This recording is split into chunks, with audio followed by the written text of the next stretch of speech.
एक लुना गाड़ी रे दुई जन नाबालक निज ग्रामरू कौनसी कामरे निकटस्थ गाँ को जाउथिले। तबे रास्तारे गुटिए यात्रीवाही बस सेमानक लुना गाड़ी को धक्का देबारु दुई जन नाबालक तले खसी पड़िथिले।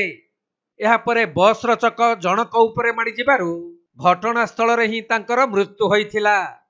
एपरी मर्मतुत सड़क दुर्घटना घटिबा परे मृत नाबालकंक परिवार संपर्कीय एवं ग्रामवासी माने पहुंची क्षतिपूरण दाबी करी रास्ता अवरोध करथिले। तेणु घटनास्थल रे उत्तेजना परिस्थिति सृष्टि हेबा सह कांद बुबाली रे फाटी पड़िथिला पूरा परिवेश।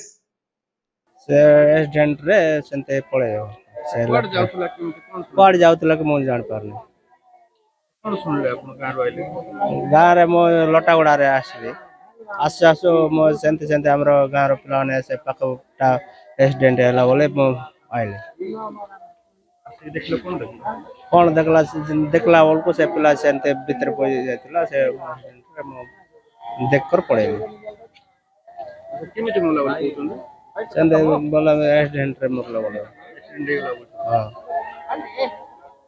तबे एपरी मर्मतुत सड़क दुर्घटना घटी रायगड़ा जिला कल्याण सिंहपुर ब्लॉक पूजारीगुड़ा पंचायत राउतपरड़ीगुड़ा गाँ छक निकटरे मिलिथिबा सूचना अनुसार दुई जन नाबालक एक लुना गाड़ी रे कौनसी काम पई निकटस्थ गाँ को जाउथिले।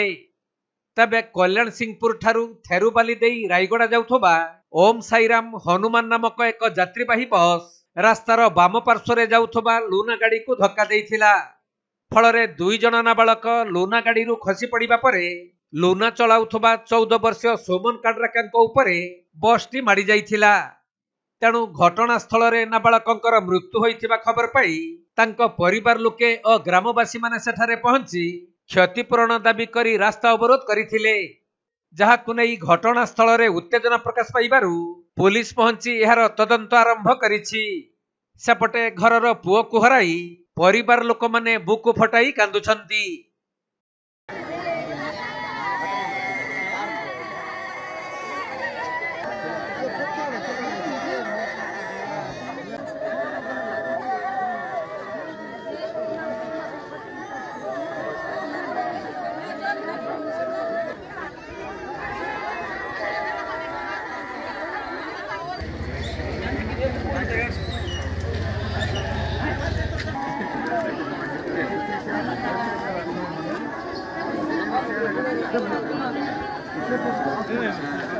रायगड़ा जिल्लारू प्रफुल्ल कुमार बेहेरा रिपोर्ट कोणार्क लाइव।